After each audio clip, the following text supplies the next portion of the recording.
विश्व टीबी दिवस, हिंदी में इसे विश्व क्षय रोग दिवस भी कहते हैं। आज से ठीक 144 साल पहले दुनिया में टीबी के बैक्टीरिया का पता चला था। 24 मार्च 1882 को एक जर्मन वैज्ञानिक ने इस टीबी के बैक्टीरिया की खोज की थी। तो आज विश्व क्षय रोग दिवस के मौके पर हमारे देश भारत में टीबी उन्मूलन के लिए राष्ट्रीय कार्यक्रम आयोजित होंगे। केंद्रीय स्वास्थ्य मंत्री जेपी नड्डा इन कार्यक्रमों की अध्यक्षता करेंगे। टीबी मुक्त भारत की ओर सरकार ने बड़ा प्लान बनाया है। 100 दिन तक विशेष अभियान चलेगा। जेपी नड्डा आज यूपी नोएडा में टीबी उन्मूलन अभियान को गति देंगे। सरकार का लक्ष्य है साल 2027 तक भारत को टीबी मुक्त बनाना। तो इन कार्यक्रमों में देश के सभी राज्यों के चिकित्सालय भी जुड़ेंगे और भारत ने टीबी अनुसंधान में भी एक बड़ी उपलब्धि हासिल की है। 10,000 जीनोम अनुक्रमों के पूरा होने की भी घोषणा की डॉक्टर जितेंद्र सिंह ने, केंद्रीय मंत्री ने। देश की राष्ट्रपति द्रौपदी मुर्मू ने भी विश्व टीबी दिवस की पूर्व संध्या पर देश से टीबी उन्मूलन के लिए सामूहिक कार्यवाही का आह्वान किया। और आज केंद्रीय मंत्री जेपी नड्डा गौतम बुद्ध विश्वविद्यालय में ये टीबी दिवस के राष्ट्रीय कार्यक्रम की अध्यक्षता करेंगे, इसकी शुरुआत करेंगे। और भी देश के कई अलग अलग राज्यों में ये कार्यक्रम होंगे, जैसे उत्तर प्रदेश हमीरपुर में जागरूकता कार्यक्रम का आयोजन होगा। और टीबी के उपचार में कई राज्यों ने सफलता भी हासिल की है, जैसे उत्तर प्रदेश मेरठ में 26 ग्राम पंचायतें टीबी मुक्त घोषित होगी। 100 दिवसीय विशेष अभियान भी शुभारंभ होगा आज से ही। और ऐसे देखिए हरियाणा गुरुग्राम में भी टीबी उन्मूलन अभियान सफल रहा। 96 पंचायतें टीबी मुक्त घोषित हुई हैं। वैसे पूरे हरियाणा राज्य में अब तक 2157 पंचायतें टीबी मुक्त घोषित हो चुकी हैं। अम्बाला इसमें सबसे आगे है।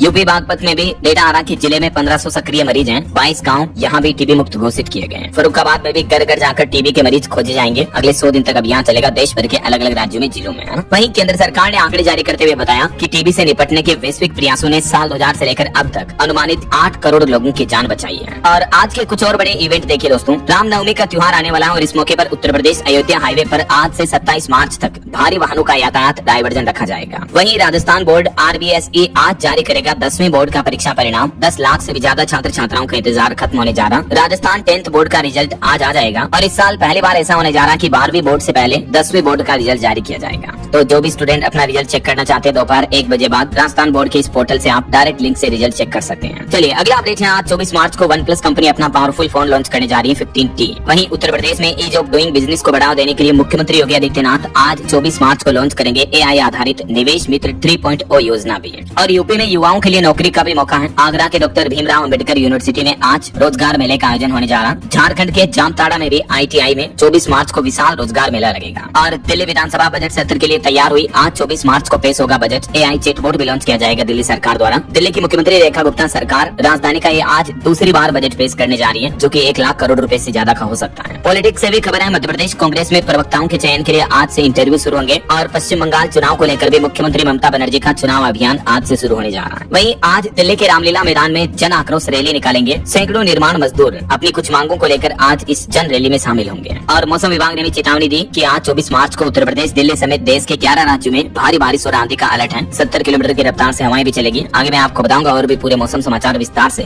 फिलहाल आगे बढ़ते खबरों में देखिए बड़ी खबर। पश्चिम एशिया संकट पर देश के प्रधानमंत्री नरेंद्र मोदी बोले कि होर्मुज का रास्ता रोकना हमें नामंजूर है। नागरिक एनर्जी ठिकानों पर जो हमले किए जा रहे हैं उनका भी प्रधानमंत्री ने विरोध किया। और पीएम बोले कि 41 देशों से आज भारत तेल और गैस इंपोर्ट कर रहा है। ईरान जंग पर बीते दिन लोकसभा में पीएम मोदी ने तकरीबन आधा घंटा से भी ज्यादा संबोधन दिया। इस दरमियान प्रधानमंत्री बोले कि इस जंग का असर लंबा रह सकता है, तो हमें तैयार रहना होगा। कोरोना काल में भी ऐसा ही संकट हम झेल चुके हैं। एकजुटता ही हमारी पहचान है। प्रधानमंत्री नरेंद्र मोदी ने कोरोना महामारी का उदाहरण देते हुए कहा कि अभी जो ईरान इजराइल युद्ध के कारण दुनिया में कठिन हालात बने हैं, तो कोरोना काल की महामारी के दौरान भी दुनिया में हम ऐसी ही चुनौतियों का सामना कर चुके हैं। पीएम मोदी ने कहा कि तेल गैस संकट के बीच अब 41 देशों से ऊर्जा उत्पाद आयात कर रहा भारत। इससे एक दिन पहले आपको बताऊंगा पीएम मोदी ने पश्चिम एशिया के हालातों को लेकर केंद्रीय कैबिनेट की हाई लेवल मीटिंग भी की थी। इसमें भी प्रधानमंत्री ने मंत्रियों को निर्देश दिया कि देशवासियों के लिए किसी भी जरूरी चीज की कमी नहीं होने देंगे। मिडिल ईस्ट में चल रहे हालात काफी चिंताजनक हैं और इस पर पीएम मोदी ने अपने संबोधन में और क्या क्या बातें कही। ईरान और अमेरिका को भी पीएम मोदी ने खुला ऐलान किया। जयशंकर ने भी अमेरिकी विदेश मंत्री से फोन पर बातचीत की और पश्चिम एशिया के संघर्ष और कई अहम मुद्दों पर चर्चा की। वहीं सरकार का कहना है कि भारत में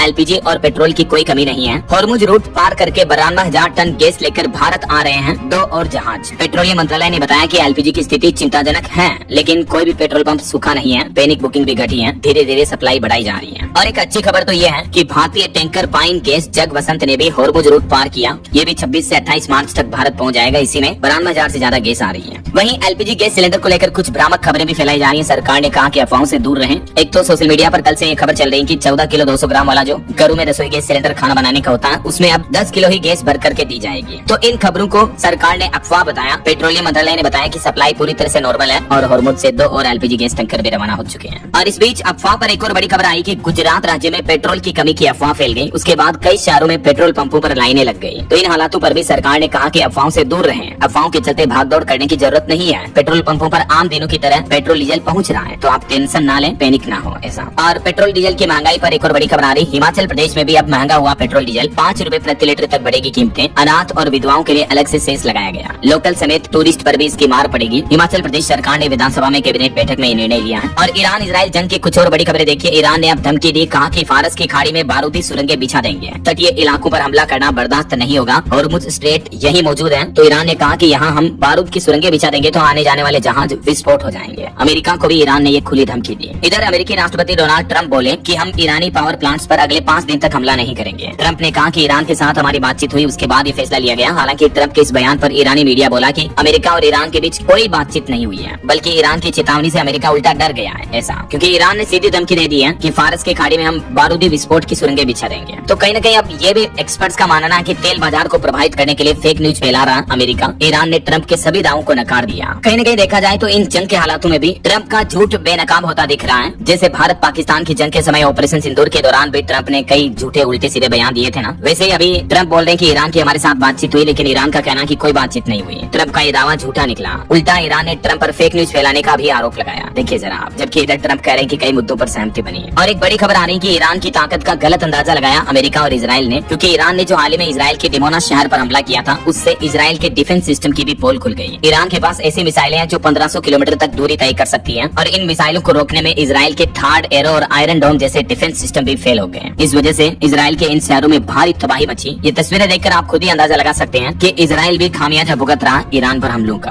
वहीं अब ट्रंप का ये कहना है कि हम मुज्तबा खामेनेई को मारना नहीं चाहते हैं, जो कि ईरान के नए सुप्रीम लीडर बने हैं। जबकि ट्रंप बोले कि ईरान में भी वेनेजुएला की तरह नई सरकार बनेगी और इसके लिए एक खास शख्स से बातचीत भी कर रहे हैं। कुल मिलाकर देखा जाए तो डोनाल्ड ट्रंप हर 1 घंटे अपने बयान बदलते रहते हैं। युद्ध छेड़ दिया, ईरान इजराइल को लड़वा दिया और अब उल्टे सीधे बयान दे रहे हैं। देखिए जरा। और इधर भारत के विदेश मंत्रालय का कहना है कि मिडिल ईस्ट जंग में 6 भारतीयों की मौत हुई। इजराइल में हमारे अपने सभी भारतीय नागरिक जो है वो सुरक्षित हैं। वहीं ब्रिटेन के प्रधानमंत्री कीर स्टारमर का भी एक बड़ा बयान सामने आ रहा। वो बोले कि ईरान से हमें सीधा कोई खतरा नहीं है, हमारा देश सुरक्षित है। और इन जंग के हालातों का असर धातुओं की कीमतों पर भी देखने को मिल रहा है। एल्यूमिनियम व स्टील महंगे होने से बर्तन 20% तक महंगे हुए। बिक्री में 30% तक की बड़ी गिरावट देखने को मिली है, युद्ध के वैश्विक माहौल के कारण। इसके अलावा सोना चांदी जैसी महंगी चमकती धातुओं में भी भारी गिरावट देखने को मिल रही है। बीते दिन एक दिन के अंदर सोना 8000 रुपए सस्ता हुआ, चांदी में 13000 रुपए की भारी गिरावट देखने को मिली। ईरान जंग से लेकर अब तक 24 दिन में सोना 20000 रुपए सस्ता हो चुका है और चांदी 47,000 रुपए टूट चुकी है। इतनी गिरावट के साथ ही चांदी का भाव 2 लाख रुपए के आसपास पहुंच चुका है और सोने की कीमतें भी अलग अलग कैरेट के हिसाब से आप देख सकते हैं। ज्वेलरी वाले 22 कैरेट गोल्ड का प्राइस तो 1,23,000 पर पहुंच चुका है। अपडेट इसी साल 2026 में रूस की यात्रा पर जाएंगे प्रधानमंत्री नरेंद्र मोदी और 2030 तक दोनों देशों के बीच यानी भारत रशिया के बीच होगा तकरीबन 100 अरब डॉलर का व्यापार भी। ये रूसी विदेश मंत्री की तरफ से बड़ी घोषणा की गई है पीएम मोदी के दौरे को लेकर। चलिए अगली खबर देखिए। बैंकिंग न्यूज से अपडेट आ रहा। बैंक ऑफ बड़ौदा ने महिलाओं के लिए शुरू की नई सर्विस, यूपीआई के जरिए मिल सकेगा लोन। देश की माताओं बहनों के लिए अच्छी खबर है। बैंक ऑफ बड़ौदा की तरफ से यह नई फैसिलिटी शुरू की गई है। अब यूपीआई के जरिए भी महिलाएं माताएं बहनें लोन ले पाएंगी। इस योजना के तहत जिन भी महिलाओं के पास जनधन खाता है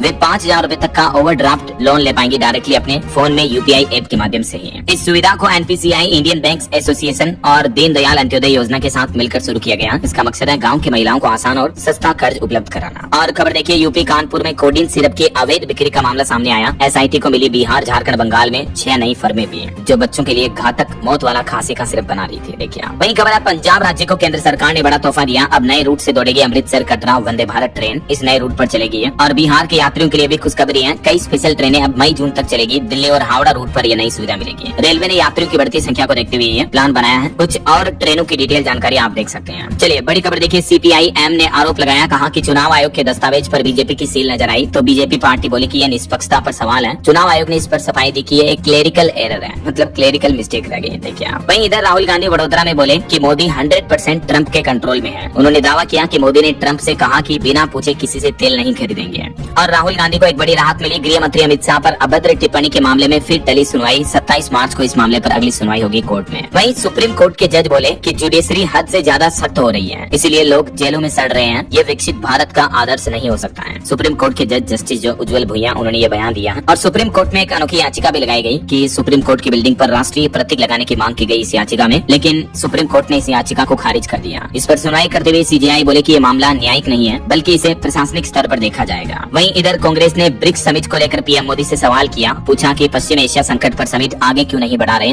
विश्व गुरु। और खबर देखिए, केजरीवाल के महल शीश महल को लेकर विवाद हो रहा है। केजरीवाल के सरकारी बंगले पर 342% ज्यादा खर्च किया गया। केग रिपोर्ट में कई गड़बड़ियां उजागर हुई। काम पहले कराया, मंजूरी बाद।